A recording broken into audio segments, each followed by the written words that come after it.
Hey everybody, and welcome back to Momentous Inspiration. We've got the final game of the Raleigh Warm-Up today. The first round featuring Red Evans with Masons and Cameron Gibson with the Blacksmiths. Joining me today, I've got another guest from the Carolinas, hailing from South Carolina, Pete Kane. Hey, what's going on, everybody? Gonna get some raging on. Got Pete here from Rage Quit Wire, and gonna get some good gaming on here. I like this matchup a lot. It's very beady and interesting. We don't need nobody needs the ball. What's the ball about?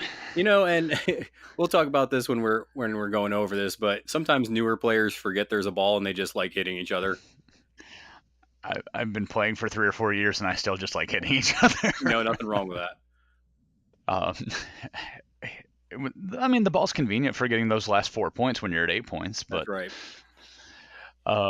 yeah. So this was from the first round of the Raleigh warm-up. We've been going in a bit of reverse order because of all the new content coming out, but we finally got into the end. So starting off today for the game plans, Red pulled sell it to the crowd, hunker down, stick to the plan, keep your chin up, and go for the knees. Yeah, and Cameron got midfield general, get back in there, won't touch the hair, lone striker, and back in the game. And Red won the roll and chose to receive. Before we get into everything, any standouts on the cards or anything that you think is unusual for either team? Not really. I kind of like Cameron's cards a little better because he has some cards on the higher end, and the cards that he has are really nice. Like won't touch the hair and get back in there, and midfield general all kind of give him a nice little boost for his blacksmiths. Yeah, pulling. If I'm not mistaken, there. Yeah, he's got the only. Red doesn't have a 7 either, Yeah, which that's kind of a big deal.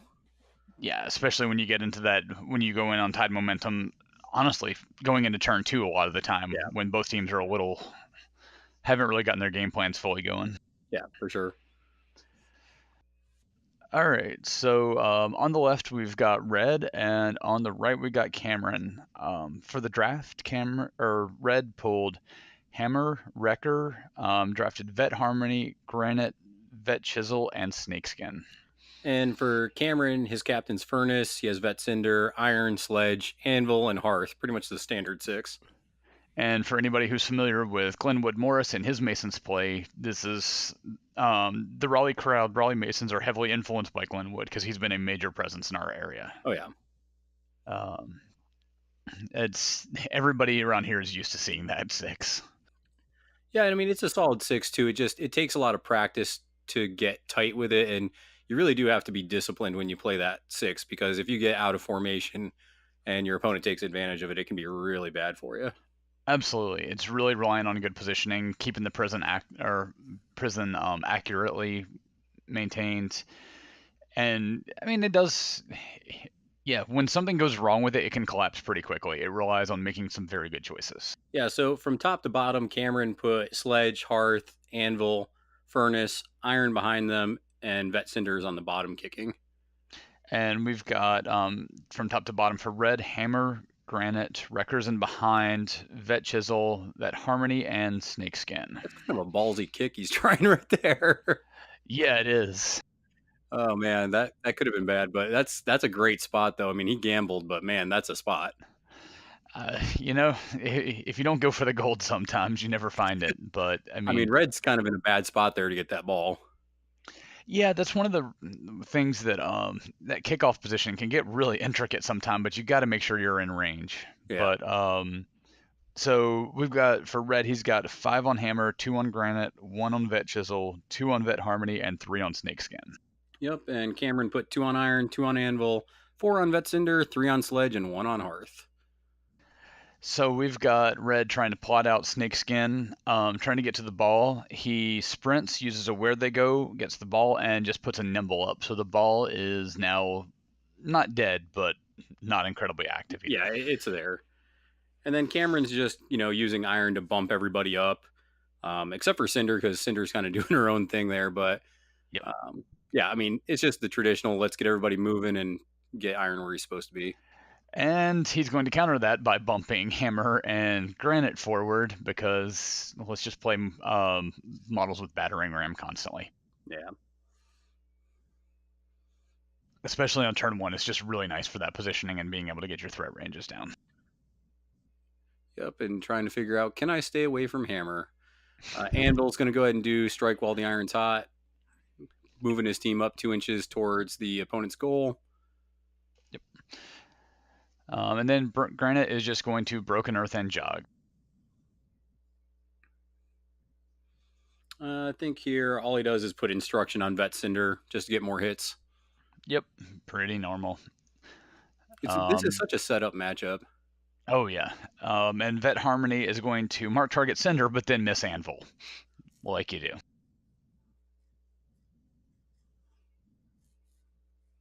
I think he's trying to see, he's trying to see if he can get to him right now. Yeah, we had a Furnace Jog, and then Vet Chisel put up Assist, and we'll talk about that here in a minute. Yeah, and Vet Cinder is going into Snakeskin, getting some attacks in. He ends up getting 2 momentum.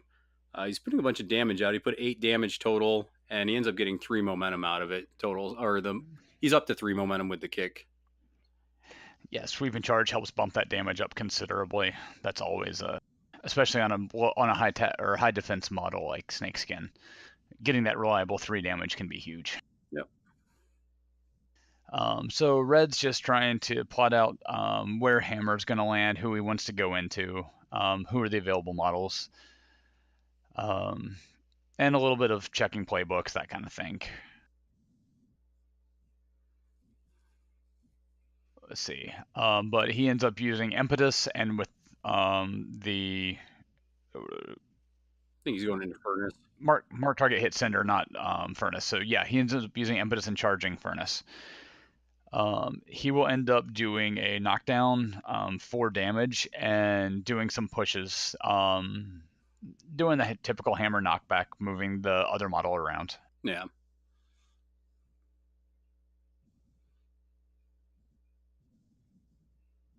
I think in this case, since especially with Furnace being captain and Furnace having that legendary that gives +1 attack, he wanted to start laying into him.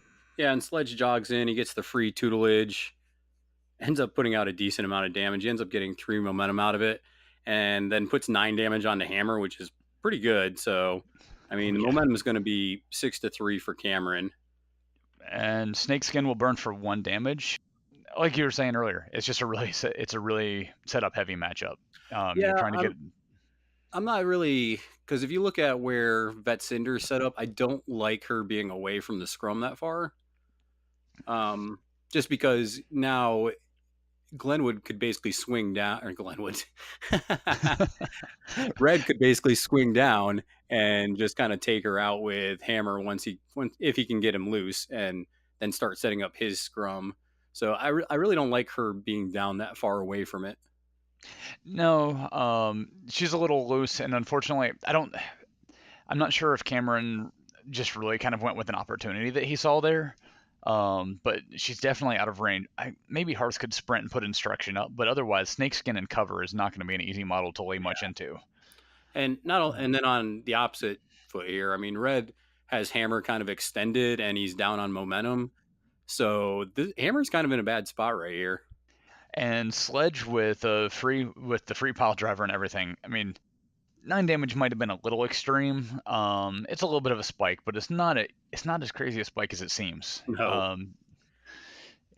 Hammer is only a 3-1, so hitting the top of that playbook actually, Tough Hide doesn't mean anything. Tough Hide means very little when you're swinging for 6 damage. Oh yeah. So yeah, I think with that coming out of this, I feel like Cameron's got the advantage entirely because he basically can dictate how he wants to start the next turn. Yeah, I'd say the only thing I don't like about Cameron's turn was that Cinder kind of going down into Snakeskin. Yeah. But besides that, his scrum's set up, significantly better than Red's right now. So I'm kind of very curious to see where this goes.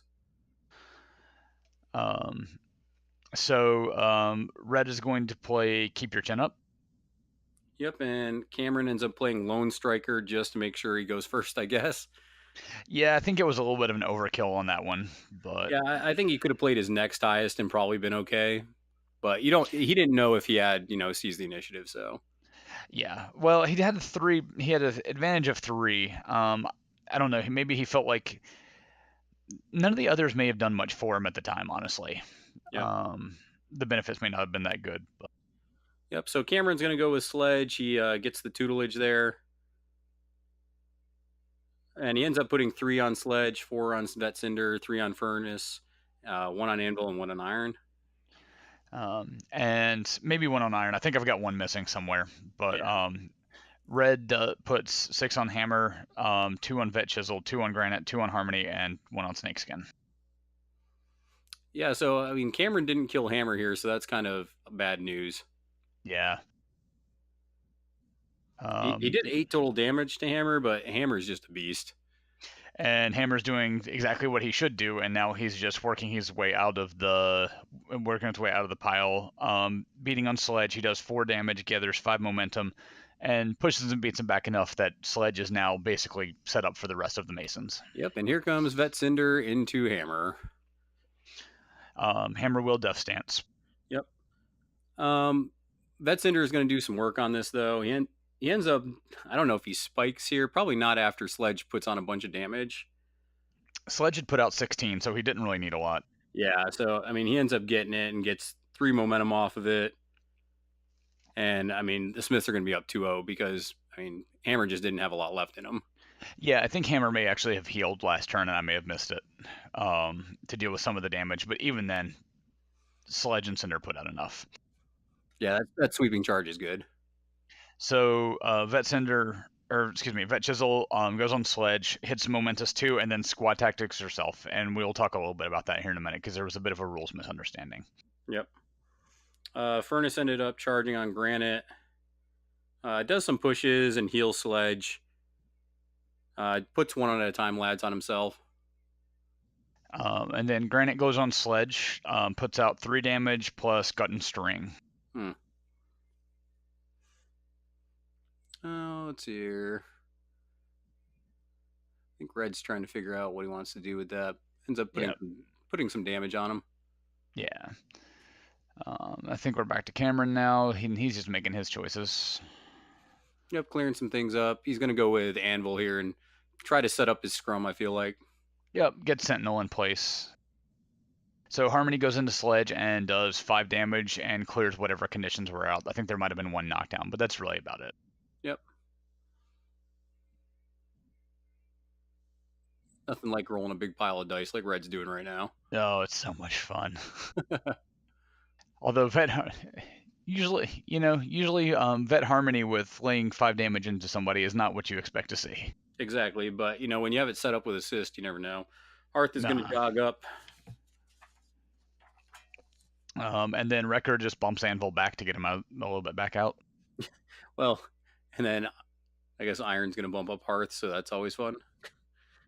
And then there's a little bit of a Red forgot that Snakeskin was on fire. There's a little bit of misunderstanding. They kind of try to reset. So what ends up happening is Snakeskin ends up healing and then just jogging and using where they go up to the forest. Little bit of I think honestly nerves. They got a little nervous, but it was good to rewind that back a little bit, though. I mean, because when you realize something like that happens, then it's going to change what you're going to do. So it's good they caught it in the activation and not later. Oh yeah, well, and I mean, the -2/-2 move isn't necessarily huge, but it did dictate a little bit.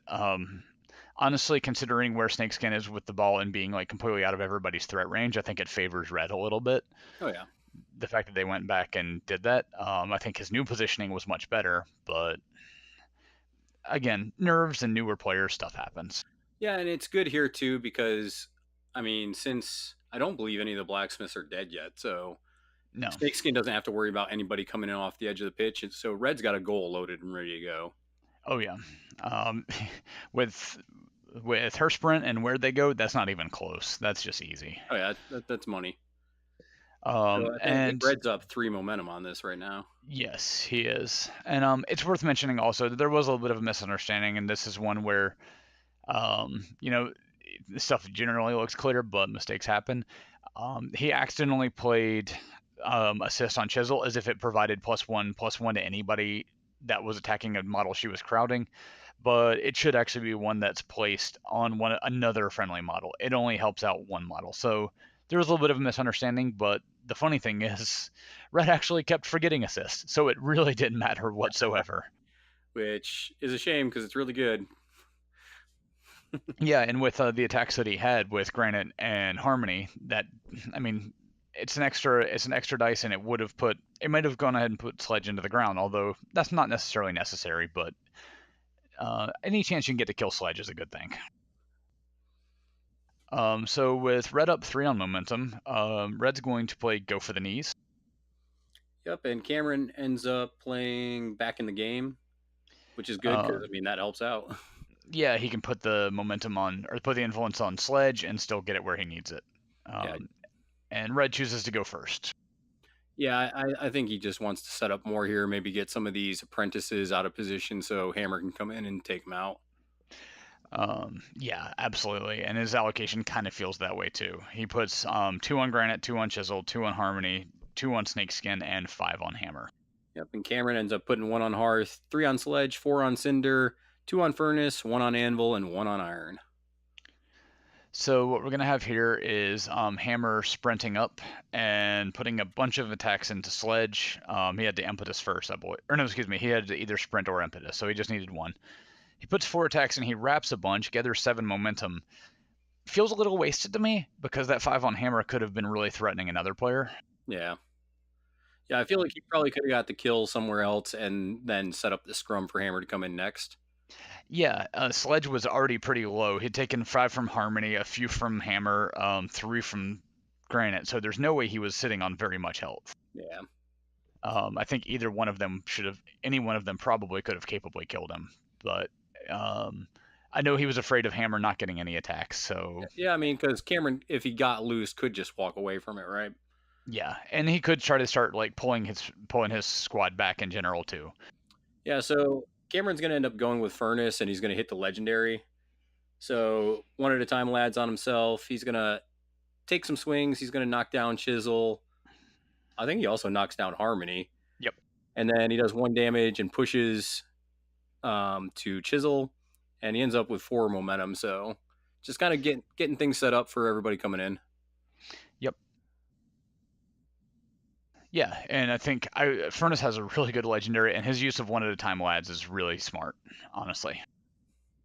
There's a during the middle of all this damage, everything occurring, Granite does use Between a Rock to get reposition over there, which is what you saw her moving. Yeah.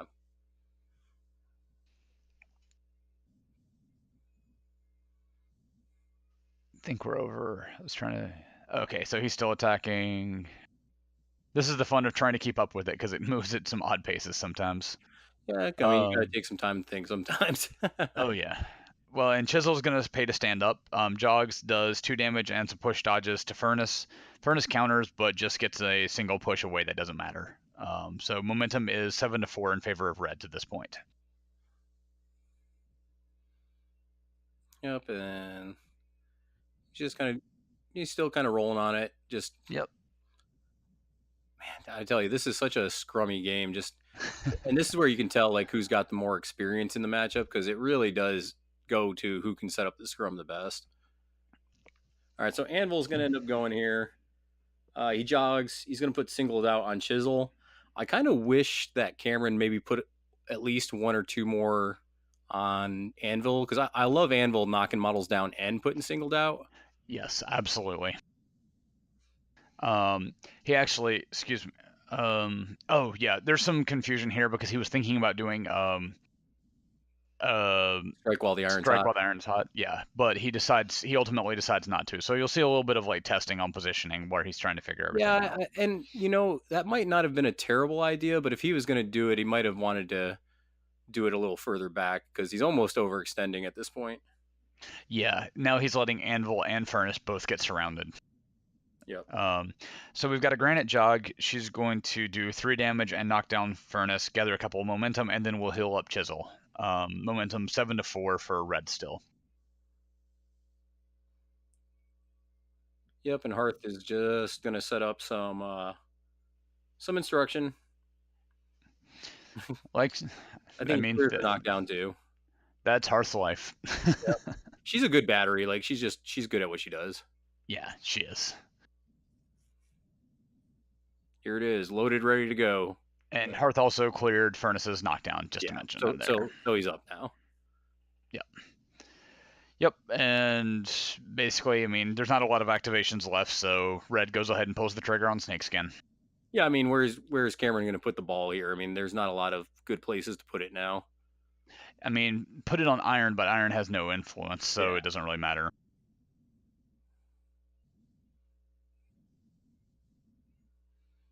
So, yep. After everything, Snakeskin also cleared fire. Scored the goal. What is?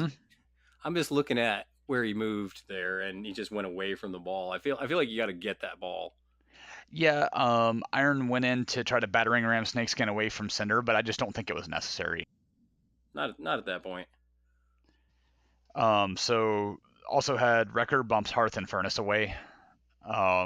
Red spent some momentum, I think, healing or clearing conditions. Yep. I think this is the Cinder charge. Yes, it is. Yep. Chisel's going to defend stance. Can end up doing a solid 8 damage to Chisel. Well, with the Furnace Legendary and a couple of crowds and singled out, it's not that unlikely. Yeah, and then it's going to be 9 damage plus Impale to Harmony, 3 damage to Furnace, 3 damage to Granite. Yeah, ton of damage. Charge. Yep. After all the attacks, momentum is 1-6 in favor of Cameron. Also, Cameron gets a big pile there. Yeah, that's a big charge, and that's what you want, Vet Cinder to do right there. Absolutely. So Harmony's going to go on Anvil, does 2 damage to Anvil with a pair of Momentous 2s, and clears Chisel and Granite's conditions using Field Medic, and then clears herself also. So just trying to undo some of that work, try to get a better setup for next turn. Yeah. So Cameron will be up 4 on momentum. Honestly, I think that everything felt pretty predictable about that turn, but I got to agree with you that Iron stepping down and away from the ball feels questionable, especially with Impetus. Iron goes a good ways. And this is kind of where I think just being a newer player kind of shows, because if that's fine if Iron wanted to do that, but then why not throw the ball in where he can still get it and do that, Or where another player can get to it. I mean, you had Hearth in the area also. It didn't have to be immediate either, because if he was going to have a good chance to be up on momentum, he could also use that to threaten with the next couple of activations. Yeah, I mean, because you can threaten. There's a couple of these Masons that are low. You could threaten a 6-point activation possibly here. Yeah, Chisel in particular is low. Granite's taken a little bit of a beating, and actually, I really like something that Cameron was doing, which was finding a way to put damage into Vet Harmony. Oh yeah. Using Impale, that is always a solid choice. Yep, because less damage she can soak for the team.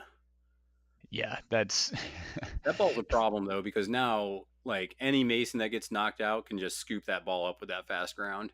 Yeah, that fast ground makes it almost, basically too easy, almost. Yep. That's waiting to be had. And right now the score is 2-6 Mason, so you're just looking at a takeout and a goal. That's not very much to accomplish. Yep. Especially not with the way the scrum is, because Hammer's back and fully loaded. So Hearth, Furnace are both pretty viable targets. Anvil's not the easiest, but Hammer can get him too. Oh yeah, for sure. Especially get him on the ground. Yeah, with all the crowds he's got in the area. So next up, we've going to the next round. Red's going to play Hunker Down. Yep, and Cameron's going to play one of my favorites, Won't Touch the Hair. Oh yeah, and the Poised will go on Anvil. That's an interesting choice. Usually you want that on a 2-inch reach model. Yeah, but especially like Harness or Hearth or Furnace, either one, not Harness. We don't need to combine them. Either one of those feels like a pretty good choice. I'd say particularly Furnace, honestly. Yeah, and Cameron loads up pretty good here. He puts 3 on Cinder, 4 on Furnace, and 4 on Iron. Yeah, and I'm missing another one in here. I think I'm missing a couple of them. I'm not really sure where, to be honest. Oh, Vet Cinder. No, wait. Yeah, so we got 3 on Cinder, but we'll Yeah, figure it out as we go along. yeah. And then red put 6 on Hammer, 1 on Snakeskin, 2 on Chisel, 2 on Harmony, and 3 on Granite. No big surprises. Yep. So Furnace putting out one at a time, lads. He's gonna jog. He's gonna do a knockdown once he rolls it here. He's gonna put out 2 damage. He's gonna push Chisel and heal. He's gonna get a couple of momentum out of it just to bring him up to 2 momentum. I thought that's an interesting first activation. I don't know what he's trying to set up there. Maybe just to get 1 at a time out. Yeah, because it also affects Vet Sender. It affects everybody around. Yeah. So he's trying to go ahead and start making it easier for everybody to swing. So Granite comes in, does knockdown and a damage on Cinder, and spins a pair to heal Harmony up. And it is worth noting, if you're paying attention to that clock, that there's an 8-minute advantage for Cameron. That is not inconsiderable at this point. No, it's kind of a big deal. Red's having to play faster and faster to make sure that he's being careful on his clock. Yep. That's what you got to watch when you're playing these positioning teams, too. You got to really check your clock. I think Cameron's trying to decide if he wants Iron or Vet Cinder, and I think he ends up going with Vet Cinder here. Yep. I think he's got a couple of options because Snakeskin's also a potential kill for Iron because Snakeskin had taken several damage earlier. And he also wants to look at bumping. That's the thing. I'm used to Millstone too, so I'm used to getting this. But when you got Battering Ram, you start looking at like all the angles that you can pull off. Yeah, he's about to even the clock though if he doesn't make a decision here soon. And I found this with minors, man. Sometimes when you do all this pre-measuring, it's good, but you really got to keep on your game as far as the clock goes. Yeah, I know. I only needed 2.5 more minutes than I had you. Yeah, right. Not that I'm counting, you know. Yeah, right. Well, you know. All right, so he ends up Vet Cinder, and he decides to go in with her. He ends up killing Chisel, which is never a bad idea. And he does that off of by getting the Impale off of Granite. He uses that on Harmony to keep on plugging away at her. Yep. He does 5 damage on Granite, who counter pushes Cinder on the counterattack. Doesn't really accomplish much. Yeah. Cinder's too close in anyway. So momentum ends up at 7-2 for Cameron, and the score is 4-6, still in favor of Masons. Yep.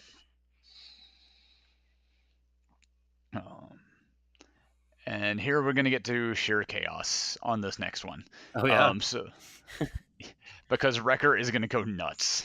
Well, where is Wrecker? I can't even see him in there. Oh, there he is. Right in the middle of Furnace, Anvil, and Hearth. And this is why I hate Wrecker, and I kill him every chance I get, because he's just annoying. So this is one of those that something came up that I think that they didn't really think about at the time. When Wrecker's bumping 2-inch melee models, they are not out of engagement with him because they are exactly at the edge of 2 inches. They could have gotten some parting blows, and they missed it. But, I mean, those are easy things to miss, especially, like we said, when newer players, when you're on clock, it happens. Yep. And, yes, killing Wrecker is always fun. Yeah, I mean, sometimes you have to just because of how just chaotic he can be. So I think Cameron's planning on going with Iron here, and he's going to bump... Well, he doesn't move Snakeskin, but he ends up buying attacks. Gets a great swing on her. Oh, yeah. He spikes and hits the knockdown. Yep, knocks her down, which is big. That way he can just go ahead and... He has a lot of... I think he has 4 damage on 3 or 4 hits. So, I mean, now he just starts doing, like, tons of damage and kills her. Yep, and he tosses a few extra forward back onto Furnace with an Encourage. Man, I can't believe how these guys are just ignoring that ball up there. Yep. They're just like, I want to kill. I mean, it is fun, don't get me wrong, but... Yeah, I'm sure they're having a blast right now. The ball is a really good resource, but Hammer will Iron Fist, knock down, and do 19 damage to Anvil with a few wraps, which is not inconsiderable. That's some damage. Giving him the business. Yeah, I mean, he did have a pair of crowds, which helps tremendously, but... pretty close to kill him. Yeah, I think about 21 or 22 on Anvil, I believe. Yeah. Yep, so let's see here. With that, Cameron, let's see here. I think he goes with Hearth after that. I think just Hearth hit Granite. and didn't do much, just some pushes around. Yeah. And then Harmony's going to go on Anvil, use a mark target just to burn the first attack because he's got a pair on Harmony, and Harmony kills Anvil. How many times have you ever heard that statement? Well, she's a beast. Well, Hammer did the bulk of the You work. want what? Harmony just They came don't need to in. know. They don't need to know that. Okay. So the score will go up to 8-6 for Masons. Momentum is 10-5 in favor of Cameron. Yep.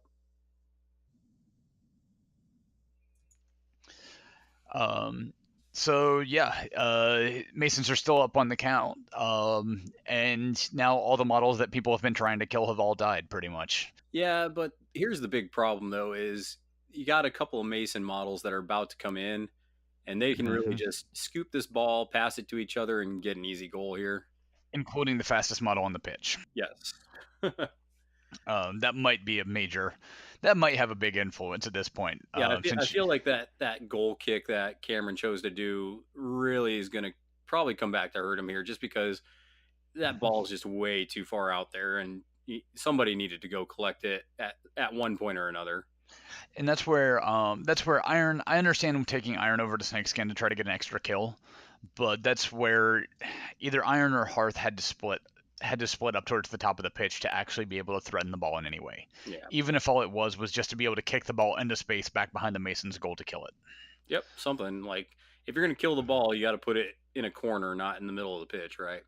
Because as far as clock at this point, Cameron's up 4 minutes with both of them under 10. That's a pretty solid advantage under these circumstances.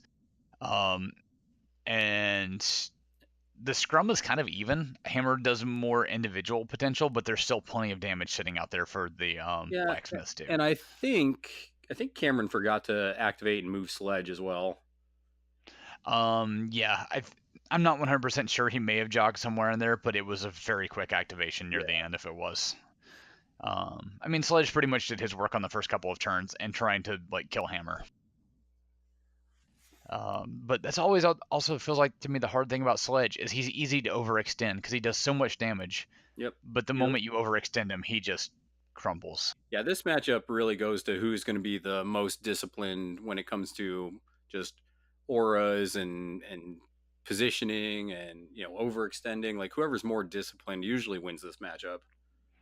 And they've both had moments in this one. I feel like there's both been moments where they each had some good decisions, but there's also been, especially on turn one, there's been some overextensions into some awkward places. Yep. So I'm really interested to see how this finishes up because this can go a couple different ways depending on how they set up here on this turn. Yep. So, don't actually know what card Red is going to play here. No, they didn't state it, and we couldn't figure it out. Cameron did take midfield general though. Yeah, and Red's card doesn't actually end up mattering in any way. The effect is never stated. Yep. So Cameron's going to end up putting 5 on Furnace, 4 on Cinder, 3 on Hearth, and 1 on Iron. And Red's going to put 4 on Vet Chisel, 3 on Snakeskin, 6 on Hammer, 2 on Granite. And for just a second, he missed the obvious angle of bringing one of them back in across the fast ground, and then he caught himself. I think Cameron's seeing how he can get the ball now. Oh crap, the ball's over there. Yeah, he realized it last turn because he overcommitted Hearth in and didn't have an out. But he decides to do Furnace, does 1 at a time, lads. He ends up putting 1 damage out, pushes Granite. He knocks down Hammer. He's going to do 1 to Harmony, and he's going to get 4 momentum out of it.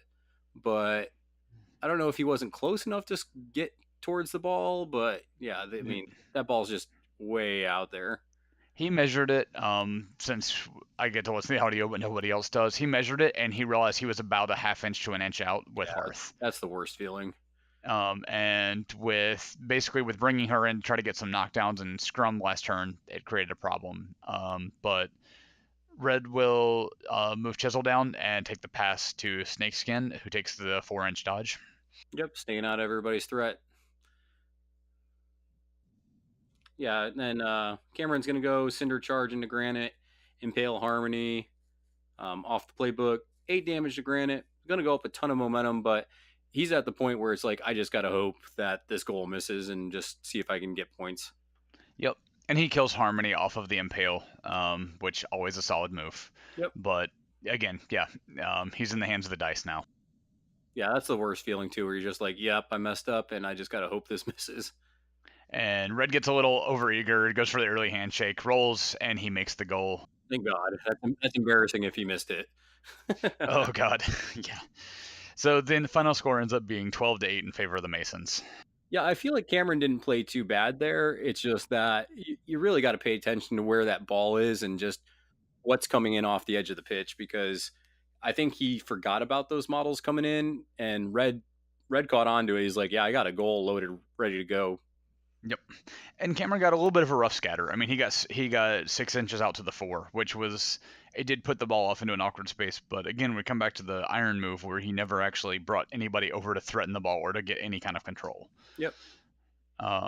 And I mean, even if it was just to kick the ball back into a place where he could continue to threaten it or find a better way to kill, but especially with his clock advantage, all he had to do at that point was just continue to make sure he didn't lose the game. Yeah, because I mean, hard for me to see the clock right there, but I mean, definitely still has the advantage as far as it goes. I think. Well, no, they were about even towards there at the end. Well, yeah, they did get a lot closer to even actually. I think Cameron had a few minutes, but then when he spent quite a bit of time trying to figure out how if he could get anybody to the ball. Yeah. And I mean, to be fair, that was well worth spending time trying to figure out because that was his out. That was Yep. what he needed to do. But by that point, the problem was that with Hearth being an inch out and with no way for anybody else to get even remotely close, it was kind of a moot point. Yep. Only thing that he could have done, in my opinion, maybe would have been that could have been better would have been bring Anvil or Sledge back on at a point to try to interfere with the goal run, reduce the number of dice. Yeah, I kind of maybe block part of the goal. That way they lose a die or two with it. I mean, it's not the best odds against a tap in, but what have you got to lose at that point? Yeah, pretty much. Especially because, I mean, at that point, if you're gonna have to put your fate in the hands of the dice, you might as well make it as best odds you can. Yeah, and like I said, it's just one of those things where bad scatters happen, so you kind of have to take that into account when you do those goal kicks. And I feel like he did throw it too far out for where he was positioned. I agree. And the other thing, I think one of the other things was Cameron did draft a very scrummy team, so he was getting a lot of what he wanted out of it. And that's where I'm going to go back to talking about Glenwood for a moment. That's one of the reasons I know he favors Snakeskin is because Snakeskin gives him that flexible striker that has some damage, but also can do exactly what just happened. Can score from quite a distance away in a very, very mobile fashion. Yeah, and something I think that a lot of blacksmith players should do more often is when you are kicking. A lot of times I like to use alloy instead of iron as far as like kicking off, because Mm-hmm. then you can use iron or you can use alloy to go threaten the ball, and you're really Yeah. not losing too much in your scrum. Like you don't have that cinder going off and doing her own thing, because now alloy can go and threaten the ball and scoop it up. Yeah, and I'll admit, Blacksmiths always I see where all the pieces fit together, but I don't.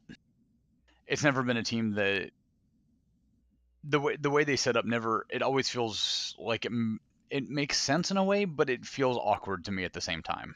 Yeah, I Uh, feel like you just too many times people get set in that six, and that's like the blacksmith six. But like I mhm. said, when I kick off, I would rather have a fast piece like alloy going to threaten the ball, because alloy Yeah. can get you a quick goal on turn one if they're not careful with the ball.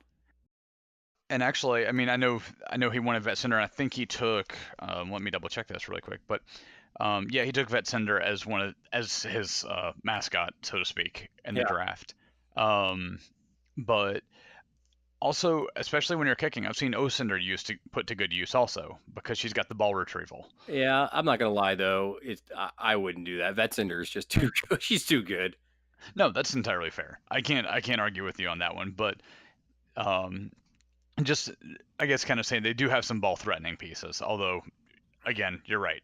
That's giving up quite a lot to get Yeah, that. I think if you're gonna do that, you just switch out alloy for, or you switch out iron for alloy, and I think that gives you a better kickoff, because like I said, that Cinder wants to be with the group. She wants to, be with the gang, hanging out. She doesn't want to be doing her own thing.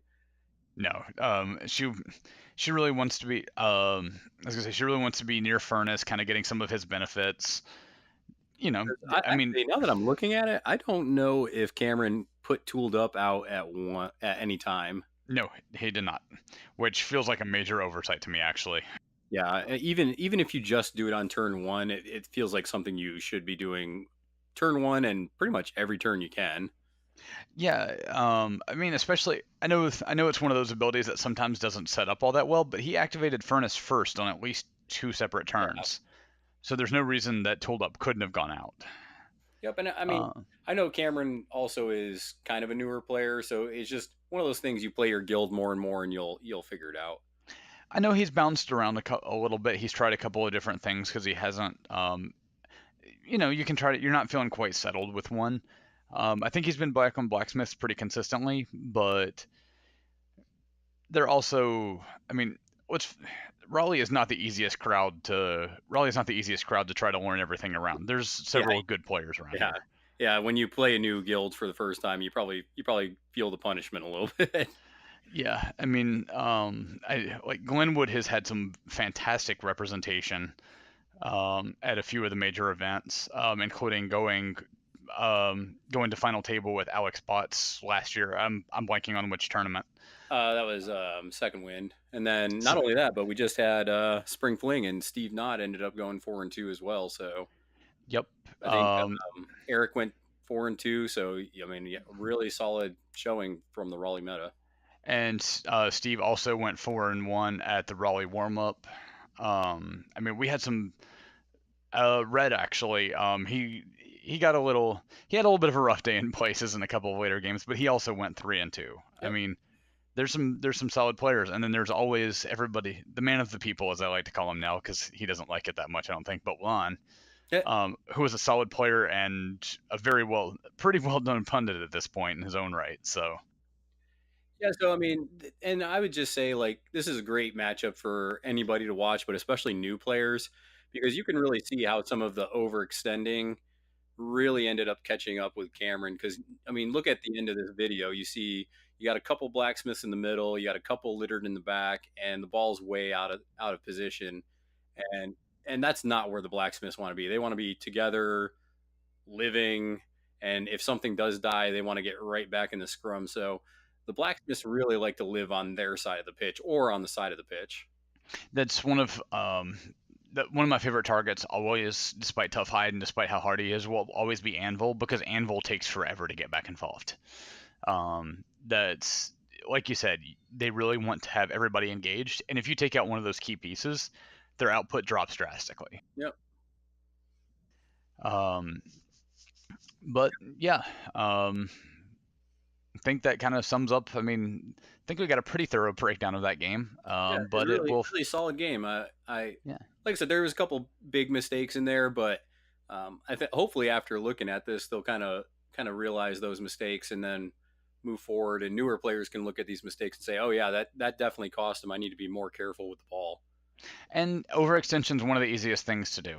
I mean, it's a hard mistake not to make, especially when you're looking at and you're wanting to create something when there's not much there and you're trying to find a way to make something happen. Yep. Patience is definitely a skill. It's I'm one going to that has tell to be developed. people something that a very wise pundit once taught me. And that pundit told me one time, he's like, "Hey, goals are worth 4 points and takeouts are only worth two, right?" Okay. Well, I actually, since you got me at Raleigh Warm-Up, I think that since you did take it full advantage of those goals, I have to just give you your point in that case. I mean, like I said, I started off being a heavy basher brewer and I just would kill everything and ignore the ball. But I mean, you get two goals and two takeouts, that's a quicker game. Yeah, it's a faster game, and honestly, learning to use the ball as a resource and win them right moments to take the shots, that's a skill unto itself, and it's a good one to have. Yep. Red took his shot at exactly the right time with Snakeskin, and then with a little bit of luck, he had the setup for the follow up. Yep. I mean, but let's face it, sometimes you need a little bit of luck to go your way. That's just the way it Hey, goes. that's the game. All right, man. I But think we're good to put this one to bed. yep, that's what I was about to say. So, thanks, Pete, very much for joining me tonight. I appreciate it. Yeah, a lot of fun, Brian. I'll do it anytime. It was good to watch and good to commentate. And so we're gonna have a little bit of a break, but we're recording games at Howzat coming up. So look for more content in the near future. Hopefully, we will get about 5 or 6 games out of that one. And thanks everybody for watching, and see you next time.